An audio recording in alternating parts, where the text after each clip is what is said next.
Greetings and welcome to Edgy Ideas, the podcast that explores what it means to live a good life and to create the good society in our disruptive age. My name is Simon Western and I will be talking to invited guests about diverse topics, exploring social conscious and unconscious dynamics and desires.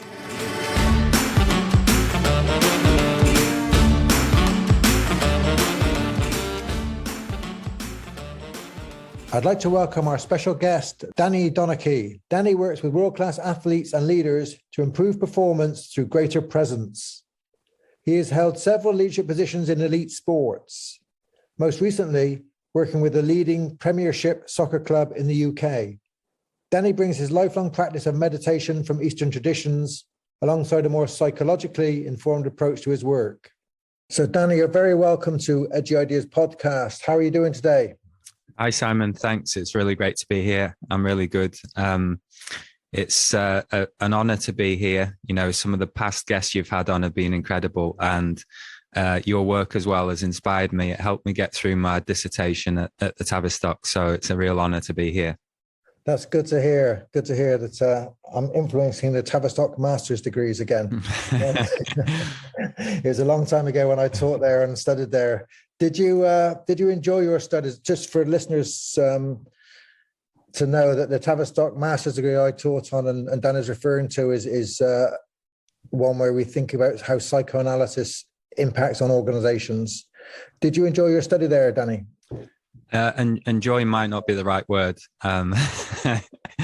So it's quite an interesting story. So I've spent most of my life working in football, and I got interested in the unconscious at quite a young age. And so things kind of moved on. And I heard about this master's course at the time. Well, actually, I was on another master's course at Metanoia. Mm-hmm. And Eliat Aram, she came in and did a day with us. And she just blew me away. Her way of being and the way she spoke and her presence and also the content of that day was incredible. So I knew that she worked at the Tavistock, and I had no idea that the Tavistock Institute was separate from the Tavistock in Portman where the Masters was. So I found out that there was a Masters and I thought, right, I've got to do it.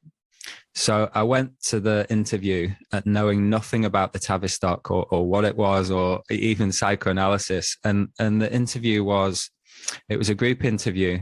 And there was two facilitators. And basically they said to the group of 12 people, we want you to devise an interview for this course. And then they left us to it for 90 minutes. And the two facilitators just sat there, not saying a word. I'm asking them questions. They're not answering my questions. And it was chaos in the group. So I left this interview. I went for a one-on-one interview. And that was equally bizarre, you know, totally different from the world I'd come from. So I left the Tavistock building and I felt like I would never go back there for the rest of my life. You know, that the rest of my life wouldn't be long enough to go back there. And I went home and I went to sleep. I woke up in the morning and I thought, yeah, I've got to do it. So something happened in the sleep, and my relationship with the Tavistock over the 2 years of that course has been the same. You know, it's a real love-hate relationship.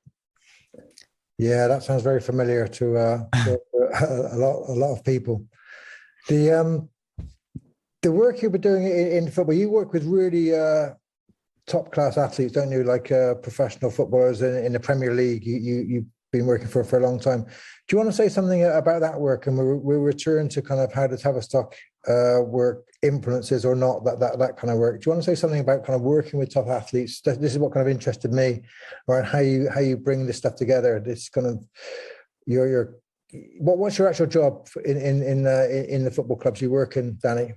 Well, I'm currently not working for a football club, but until recently, I was director of medical services.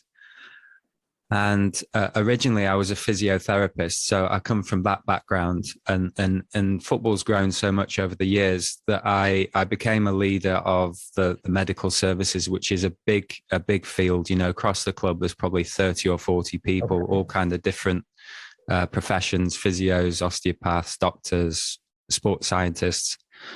So that was my leadership role. And when I was at the Tavistock, that kind of helped me in the leadership role to understand the dynamics of the organization and how I can become a better leader.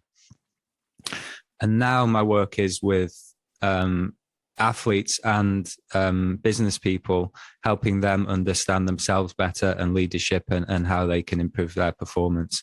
And even in my leadership role in football, I did work one-on-one with athletes, throughout my career. And that was in a number of different ways. Yeah. So what interests me, a question I have is, at the Tavistock, their way of thinking beyond Wilfred Beyond and that kind of work was very much about group as a whole and basic assumptions of how group culture has impact on our individual selves. Were you able to kind of bring that way of thinking into your work with footballers? Yeah, I think more than anything, it helped me understand being in the organization myself a lot better. And it helped me understand how the group as a whole responds to a change in the structure, a change in the manager. And then also, there's so many things that have changed in football recently. One example is that in the UK, they've brought in a director of football. And that means that the director of football has a more longer term vision and strategy for the club. And the manager has more short term vision and kind of power over the players.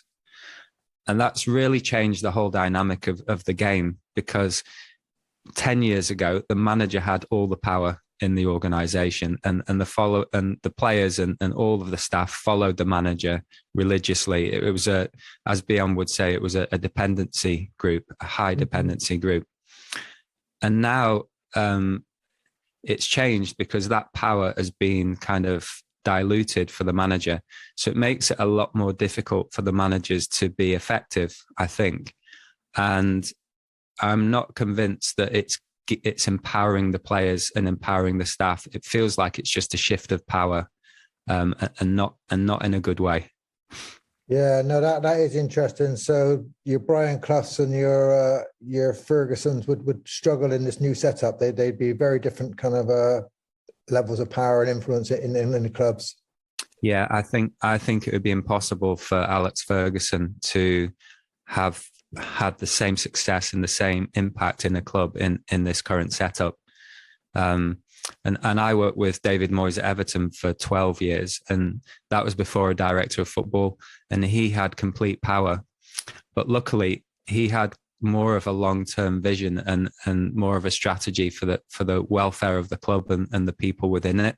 Whereas now it feels like the managers, because they're short-term, they don't have that longer vision. And that creates a whole lot of pressure and projection down in the organization. So in my role as director of medical, it was the most important thing was to kind of look after the welfare of the players. And I felt like years ago that the whole club was aligned to that want, whereas now it feels like the pressure cascades down, because all of the clubs that have billionaire owners, and the pressure really is to perform and to win rather than kind of the welfare of the organization. So it's a real shift. Yeah, no, that is a big shift, and it's interesting that it's like I do a huge amount of work in business, and I work in global banks and engineering companies and car manufacturers and all sorts, and there's that kind of shift there as well, that drive for kind of short-termism, that drive for kind of short-term success and short-term kind of benefit for the shareholders stops a kind of a longer-term vision, stops a longer-term kind of strategy, which in the end kind of undermines them. It's like the short-term success undermines a kind of a longer term, and undermining the welfare of the workers, trying to get maximum production out of the workers, actually can undermine the longer term kind of success of the organization. It's a paradox, isn't it? Definitely, yeah. Yeah, and it seems that at the moment in football, there's fewer and fewer organisations who are getting it right. And I think even the structure, getting back to the Tavistock, they look at the psychodynamics and also the systemic factors. The structures in a lot of these organisations isn't well set out, and I think that obviously reflects the ownership and the way maybe the owners have come into the game and what that means for the game. Yeah. And then I think also you've got the bottom down impacts as well.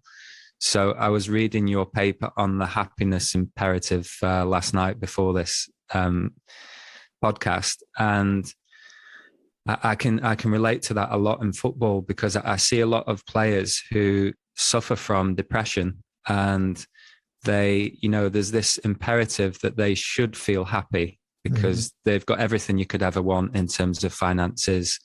They're doing a job that from the outside looks, interesting and exciting and something you should enjoy. And I feel like players are in a real difficult position, because if they don't enjoy it, that they feel guilty, and it's very difficult to have anyone to be able to express that too, because a lot of people wouldn't understand the fact that they're in this seemingly perfect situation from the outside and they're not happy. Sure. No, I get that. And I mean, that paper I wrote, that short essay, was really talking about how we live in a society of commanded enjoyment, that in the 1950s, it was a society of prohibition where people would, you were told, know your place. There was a downside to that as well. It was kind of there's a limiting side of it. But now it's like, unless you're happy, you're failing yourself, you're failing your family, you're not, you're not living to your full self.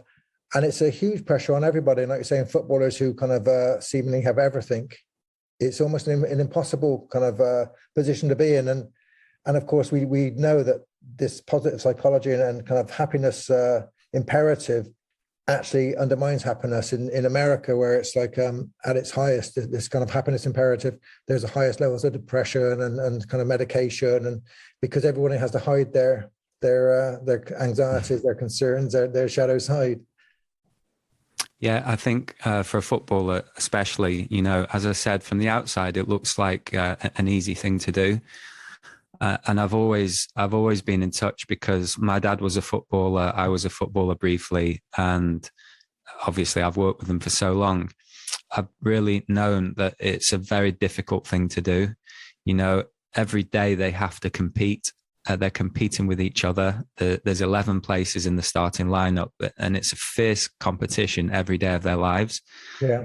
And also, thinking about the Tavistock and Menzies-Lyth, how there's social defenses against the anxieties that come up. I feel like in football, that there's loads of those defenses that have come now. And a lot of that is about the managers and the systems trying to control the players. So they have very little control over their lives. Most of the time they're working 7 days a week. They have to eat at a certain time. They're told what they have to eat. Everything is done for them. And there's not a lot of room for creativity or freedom, or even like a sense of identity other than being a footballer. And it's a real difficult life in many ways. Yeah, it's a tough gig. I mean, the other passion I have is cycling, and watching the lives of professional cyclists. It's a kind of similar thing. The regime, the diet, the kind of it's absolutely kind of controlled by science and technology, and kind of what you can eat, what you can't eat, kind of how much training you do. And it's like you say, your sense of identity and your individualness is kind of squeezed to the very limits, really. I think any professional sports person these days goes through that kind of regime, which is very tough, actually. Yeah, and I think lots of the things that they do are important, but for me, like I said, it feels like it's a psychological defense. So a lot of it, like the detail that they go into with the nutrition and the demands that they make on them, like the weekly schedule is often focused around eating. So they have to eat breakfast at this time, they have to eat lunch at this time, they have to eat this, and they have to take these supplements. And for my mind, it doesn't really make a big difference. If you eat a normal, healthy diet, you're going to be fine. And it's an attempt at a psychological defense to make the players have kind of comfort that they're doing everything they can to make sure that they're going to maximize their potential as a player. Yeah. Another example is recovery. So, there's a huge raft of things that players have to do after a game to make them feel like they've recovered for the next game. And most of it, there's no scientific evidence to support it. Again, I feel like it's just a psychological defense to make them have this sense that they're doing everything they can. Yeah. No, that's very interesting. I mean, for listeners, again, Menzies-Lyth wrote about nursing and the social defenses of against anxiety that nurses face when they're working with death and they're working with illness. And as a nurse myself, a general and a psychiatric nurse, I witnessed that very clearly. That you put your uniform on and you didn't actually you weren't encouraged to get emotionally involved with patients, and I got told off quite often for getting emotionally involved. It was like I was always told off for Nurse Western, stop sitting on the bed and talking to the patients, do some work. And I'm like, this is the work. This patient's dying and they need someone to talk to. It's like I was in the psychological frame, but those. I mean, one thing social defenses do is very much about kind of give you the imagination that you're in control of your environment, and that's kind of what you're expressing, really, to think that you can be in complete control of the environment around you, that you're kind of ticking every box to be successful. And like you say, it's actually an imaginary kind of position rather than kind of a real position. I can relate to what you were saying about being on the bed with the player, because in football, injury is similar to death. Mm-hmm. You can have an injury and it can end your career. So It's a huge fear. And I found myself over the years many times being in that position with a player who kind of felt like his career was ending. And I actually experienced it myself as a player. Yeah. So there's all kinds of anxieties and emotions that come up in that moment. And like you, I felt like, it was an honor to be there to kind of connect emotionally with the players in those times of death. Yeah, that's very interesting. The other thing with leadership, I write and work with leaders all the time, and from psychoanalysis, we talk about projections and interjections, like how leaders get projected good things and bad things onto them. Football managers, football players. To be a football player and to walk out into a stadium and have 50,000 people adoring you or hating you, how did you experience that? How did they kind of manage that? These young men, often kind of without much equipment, psychological equipment to deal with that. How do they deal with that kind of huge amount of projections of love and often hatred? Yeah, I think it's really difficult, and definitely in recent times, because of social media, it's increased tenfold. So, when a player comes off the pitch, even if they don't look at social media, they've got friends who are telling them everything that's happening anyway. Yeah. So you can't avoid it. And I think it's really difficult, and it's difficult to kind of support them through that. One of the things I found is that in football, especially, they're resistant to psychology and psychologists. And I think the reason is because it's very difficult as a footballer to own and admit that they're having mental health issues. And I think that the main reason is that if you do that, then it's going to threaten your position. A future team might not sign you if they know you've got mental health issues, just like they might not sign you if you've got injury issues. It's the same kind of thing. Yeah. So it's very difficult as a player to reach out for help. And I felt like in my role, because I'd done all this studying, they could kind of work with me in a way that wasn't seen and wasn't known, in terms of like working with a psychologist officially. And then there's the confidentiality, which is really important. So yeah, to answer your question, it's really difficult for them to deal with that, the projections of love and hate. And, I work with managers and coaches as well. And for them, it's equally, if not even more difficult, because they've got those projections of love and hate from the fans, but also from the players and from the board above. And, I've worked with managers who they get the positive projections and they get carried away with those. And then equally, they get the negative projections, and it's very difficult to get out of it. No, I kind of write a lot about this and say that, one of the great leadership skills is be able to manage these projections and not be seduced by the positive ones and not get carried away and not be kind of killed off or destroyed by the negative ones, to manage yourself and realize it's not all about you. But it's a huge, to do that kind of work, you need like supervision, a coach, a psychologist, somebody to support you in that. I mean, we in our world, we kind of know, I do coaching and I have supervision to support me. So when I go into a big company, I get projections of many things, and you have to deal with them, as do the leaders. So that's why I offer coaching to the leaders. I'm surprised there's still this resistance to kind of a psychologist. I was really shocked. I read that the Manchester United new manager was bringing in a psychologist to Man United, and I'm like, what? They don't already have one? Yeah. 10? I was like, they spend so much time on this diet, these social defenses on diet, and kind of, and millions and millions they spend on kind of different aspects, and yet they won't have a kind of the most basic kind of thing, which is a psychologist or a coach or a supervisor to help manage these kind of emotions. Yeah, well, it's interesting, isn't it, that I think what I was saying about it being perceived as a weakness and difficult to express as a player, I think that prevents it. And then also it's interesting, as you noticed, that the manager brought in the psychologist himself. Yeah. So that in itself is going to have a huge impact on the role of that psychologist and how that works within the club. Yeah, I've got an interesting story about that. It was quite a long time ago in one of the clubs I was working, and basically we were kind of struggling at the time, and we had a few older players who were coming to the end of their contracts. So at the start of the season, the manager brought in a psychologist, and the psychologist spoke to the players and said that it's completely confidential, the work we're going to do. And basically the players expressed their distaste for the manager and their unhappiness about not having longer contracts and the fact that they felt insecure about that.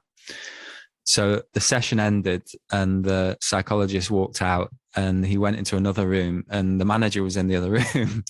And the psychologist proceeded to tell the manager everything that the players had said. And one of the players actually saw this and heard what he was saying.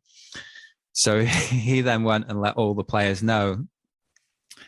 But it was really interesting what happened then, because the players kind of went into fight or flight mode and combined as a group in their anger towards the manager. And it actually fueled them to great success. And it was probably the most successful season we ever had. So I don't think the psychologist did that work consciously, but he did some amazing work in that session. Yeah. I mean, that's interesting. With the Tavistock mode of working, they always try and move people out of fight-flight mode and into dependency mode, as we call it, to try and into kind of mature way of working, which is the depressive position from client. And it's kind of interesting because when I work in entrepreneurial businesses or fast-moving businesses, you actually need some fight-flight as well. It's interesting. And what you've just described is kind of a working use of fight-flight, where you channel it into the game and you do well. Yeah, well, I think Beyond spoke about there being particular cases, didn't he, where, like the church and the army was a real need for fight or flight. And football, really, it's a battle, isn't it? It's a physical battle. So I think fight or flight is a huge imperative for football managers to use in the right way, but obviously not to overuse it. And I think that there's dependency, which has always been quite high in football. So I spent some time with the England rugby team a couple of years ago, and I was blown away by the empowerment that the players had. So that the rugby players would take a lot of the team meetings, they do a lot of analysis of the other teams. Whereas in football, quite often, the manager will stand there, he'll tell you the tactics, and he'll ask you if you want to say anything, and the players just will sit there and not say a word. Yeah. So there's that real dependency that still lingers in football. Yeah, no, that is interesting, the difference. I mean, I grew up in Bristol, and I was a passionate rugby player, and I played for Bristol and went on to have trials for England as a youth, and it's interesting the different cultures, like between kind of soccer and rugby and other sports, and kind of how some do enable kind of the players to have more autonomy. I mean, it's very interesting when you think about the amount of money pumped into football and the amount of money depending on success in football, and that these kind of basic building blocks people get wrong. You know, we know that kind of human beings generally kind of aren't motivated unless you have some form of autonomy, some sort of control over their lives, and some sort of say in what's happening. And yet what you're describing is the opposite. Yeah, I think that's definitely the case. Although when the players actually get onto the field, then of course they have complete autonomy. But the other thing that I find in football that's interesting is that I was working with a player this week, and he said that 10 years ago, he had a real sense of unity in the team, and he took a lot of joy from working as part of a team. Whereas now it's a lot more individualized, and players now even have their own teams around them. So they've created their own sense of team away from the team. And I think it's something that's really missing in the game now, and they've lost that. You know, my dad played in the 70s, and he's still great friends with all of the players that he played with at that time, as am I. And that kind of sense of team unity and togetherness and friendship, it's kind of gone missing. And I think that's part of the cascade that I spoke about. I think that's very important, and I think you even notice it kind of as a fan. It's sort of I'm a Bristol Rovers fan, and I grew up in Bristol, and you know, there was a real camaraderie around the whole. You know, the fans, the players, everybody kind of did feel like kind of a whole. Whereas if you go and support kind of one of the top clubs now with players who are coming and going, and it's so kind of fragmented, isn't it? That there's such a kind of speed of change. It's almost like you have to look after yourself and get a small group to support yourself, because there's not that kind of stability or kind of longer termism. Yeah, I also thought about, in terms of social defense, you know, Menzies-Lyth with the nurses, she spoke about how they didn't stay with the patient, so they didn't create that bond with them, and nurses weren't named. They had numbers and things like that. I wondered whether in football there's the defense of players not staying at a club and not having a real affinity with a club, so they don't have that bond that, you know, to create that emotional bond. I think that's another social defense. Yeah, and I'm sure you're right. Another of your interests, Danny, is meditation. Do you want to say something about kind of that and how that impacts on your work? Yeah, so this is well, I found it difficult at Tavistock at first to kind of take on the ideas, because it's quite different from what I'd kind of been used to. You know, I've been on like loads and loads of silent retreats and meditation practices, and I noticed in your article about happiness that you mentioned that, you know, you can do mindfulness and you'll be happy, and mindfulness has been a practice of mine since I was 18, so for over 30 years. And I got it from my dad. So my dad was a footballer in the 70s, and he meditated every day. So I obviously took that practice and way of being from him. So I started meditating when I was 18, and I've practiced with many kind of teachers and different methods over the years. And it's given me a lot of happiness, actually. But yeah, I kind of take your point about happiness, because meditation and mindfulness is about, for me anyway, it's about fully being in the moment. And that means embracing whatever's there. So it's not about this artificial generation of happiness. It's about being fully in tune with whatever emotion is there and living that fully. So, you know, if you feel sad, then feel the sadness rather than repressing it. So it kind of goes hand in hand with the Tavistock in some ways.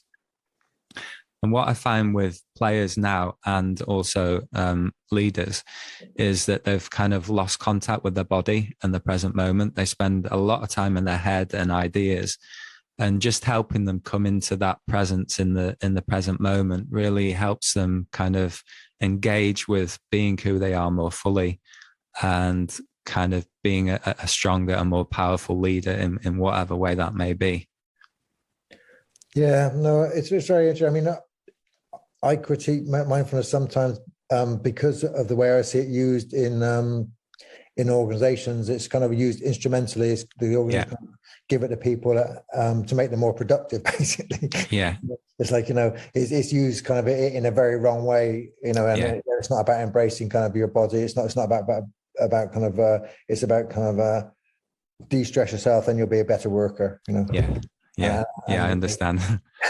So it's used in a way, but that's your dad where did your dad get meditation from? I mean, was he a child of the 60s? Was he? Well, I've said this before on a podcast and I got in trouble, but I'll say it again. So when he was 16, 17, he grew up in the Gorbals in Glasgow, which was a real tough place to grow up. Yeah. And there was a lot of experimentation with LSD at the time. And he was desperate to be a footballer, so he didn't really do it. But he had one experience with LSD. And he said that it completely opened his mind and changed his perception. And from that moment, it made him kind of desire to know himself and to know what that feeling was. So that led to that kind of inquest, and inquiry into who am I and what is this experience that I had. So from, I think, being 19, 20, he learned transcendental meditation. Okay. And he did that all the time. And he still does it today. And he's actually a teacher. Wow. So it had a huge impact on me. And he used to, when I was young, 4 or 5, he used to get my sister and I to sit in meditation posture and just get in touch with your body and ask, who am I? And those kind of things. And at the time, we kind of had a laugh and thought it was a joke. But I'm quite grateful for that now. Yeah, no, it's very powerful. And it's interesting you say about LSD because the use of the natural form of LSD from mushrooms and stuff is now coming very much back into medicine, and people are using it to look at depression and many things. It's becoming it does clearly kind of have an impact on human beings. We've been kind of for hundreds and hundreds of years, different kind of indigenous peoples have been using these methods and to open up our minds. It's interesting that it's come back as a very strong interest in science today. So. Yeah, I think there's huge potential and it's going to be tapped in more. But I do also think, your point about mindfulness and how it's kind of used in the wrong way. I feel like now a lot of people say go off to Peru for an ayahuasca retreat and they have these kind of highs, but it's not integrated into their lives. And I think that's a mistake as well, because then you're always kind of chasing the next high and it's not making your life richer and it's not kind of tuning you into your natural essence. So I think it needs to work hand in hand with other modalities to have a real impact. Yeah, I think that's right. I think that's kind of a fetish or kind of romanticism about going to somewhere exotic and taking this magical cure and changing your life, and it's not doing the real work, is it? It's flight, really. I mean, I'm actually a Quaker as well. I don't meditate, but I'm a Quaker, and sitting in silence is part of my practice. And it's that being still, that stillness, that being in your body is just so important to me in my work, and the work I do. So kind of we share that. And I think what's interesting about the psychoanalytic community and the Tavistock and stuff, they actually sit in many groups in silence, and they when I went there, it was very interesting because my first experience was, wow, this is just like a Quaker meeting. It's like you're sat in a small group, you're sat in a circle. In Quaker meetings, they talk about the spirit speaking through you, and in the Tavistock, they talk about the unconscious speaking through you. And I thought this is, and then I read a lot about John Rickman, who was Beyond's partner in developing all these methods. And he was a Quaker. So I could really see that he'd learned from his Quakerism and brought it into kind of a secular society and using some of the similar kind of parallel methods. I'm interested in that. I'm interested in Quakers. I've spent a little bit of time in their buildings, and there's a real kind of energy and presence in those buildings that's obviously been built up through their practices. But you mentioned about spirit speaking through you and then unconscious speaking through you. What sense do you make of that? Because for me, that they kind of have different qualities. The spirit has a different quality to the unconscious. And what sense do you make of that? Yeah, no, I agree. Although I think there's I think one can inform the other as well. So I think if we open ourselves up to experience, to our full experience, which includes the spirit and the unconscious, then I think they tell us something and can lead us in. In Quakers we talk about being led by the spirit, but sometimes that means having a heightened awareness of kind of your unconscious desires or your resistances or your anxieties.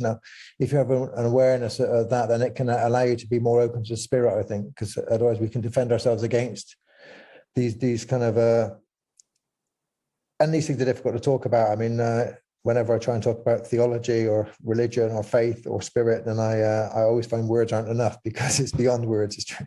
The whole point is beyond words, but I do think there's a connection there, and in some group relations meetings we've been to, we've actually worked with kind of both the spirit and the unconscious, and trying to kind of get in touch with that. It's difficult, and there's huge defenses in secularism, in psychoanalytic communities who want to be scientific and secular and stuff. So there's huge defenses against the spirit, and it's difficult to work in those communities.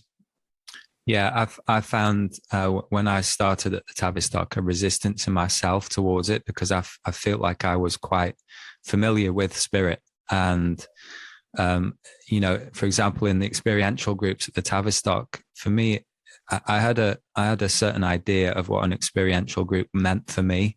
And I guess it was kind of more around presence and being and spirit. And in the Tavistock, it was kind of more intellectual and about thoughts and ideas.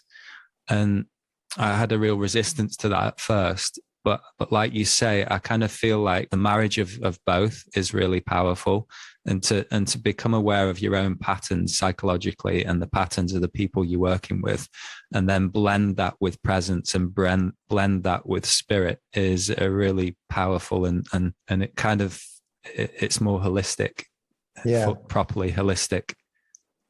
Yeah, and of course, Beyond himself went on a journey into the spiritual kind of transcendental kind of side of stuff in his later work, as many others have. I mean, it's interesting how different groups segment this.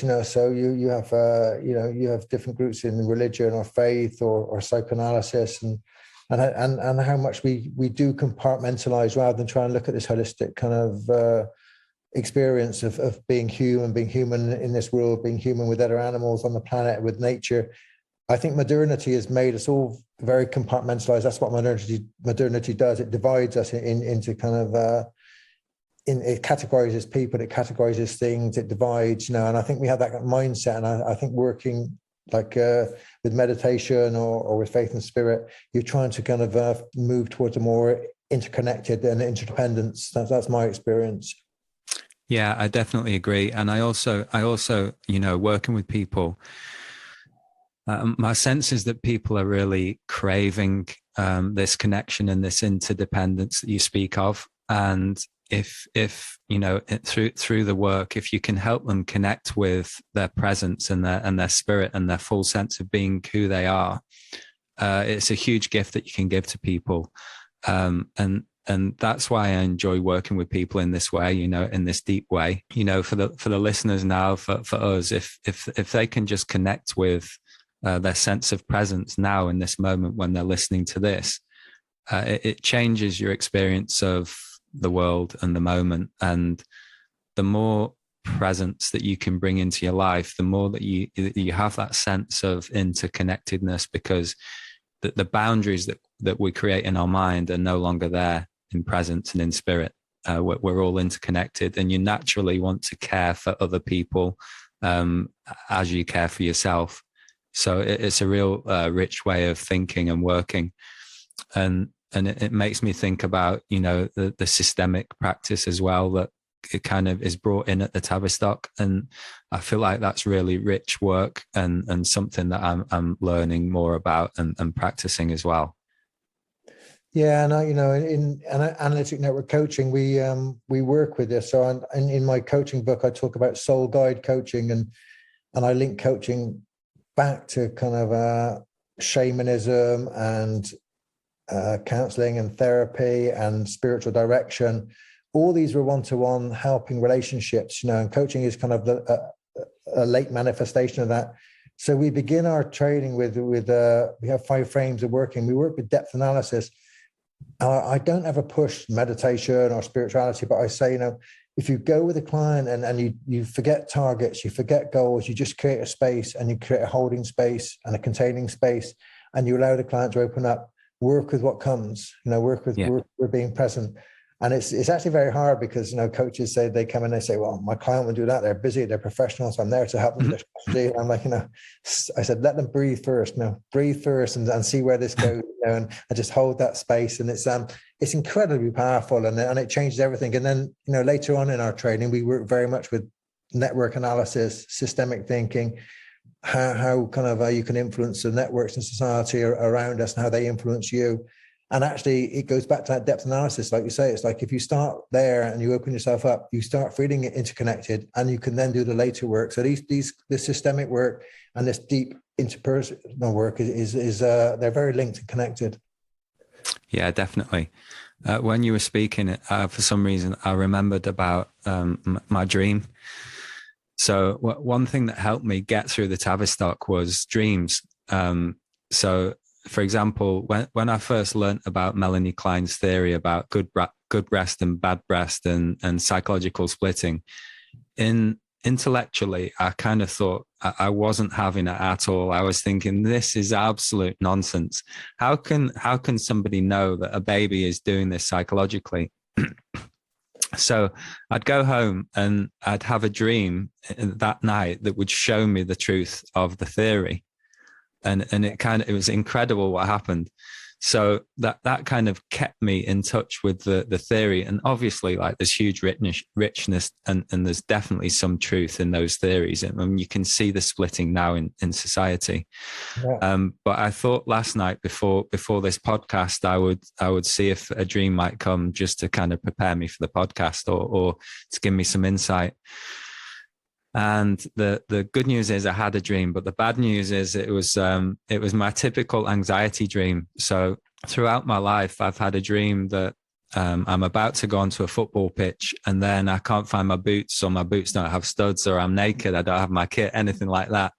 But last night, my dream was I was actually at the stadium. I wasn't playing, so that was a relief. But I had a baby as well. I was looking after a baby. And this baby kind of had the devil in it. It was a devilish baby, and it was very difficult to kind of contain and look after. So I had the double anxiety of the football stadium and the baby. So what does that mean? Interpret that. I'm going to let the audience interpret that. I'm not going to interpret your dream live on air, but Danny, listen, this has been fascinating talking to you. I end my podcast, as you probably know, with a question about what thoughts you might have about what it means to live a good life and to create the good society. Do you have any kind of reflections for our listeners on what that might mean? Yeah, I think it was Socrates who said an unexamined life is not worth living. And, throughout my experiences at the Tavistock, my life of meditation, and I think we've spoken about the unconscious spirit and interconnectedness of all. A full life is a life where you fully experience all of these modalities and all of these things to kind of examine yourself more fully. Good. That's very rich, and I've really enjoyed this podcast. Danny, thank you very much for sharing your thoughts and your stories. Thanks, Simon. It's been an honor. If you are interested in joining our next Analytic Network Advanced Coach Training online, or would like to join our ongoing community of practice and attend our annual webinar series, please drop me an email, simon@analyticnetwork.com.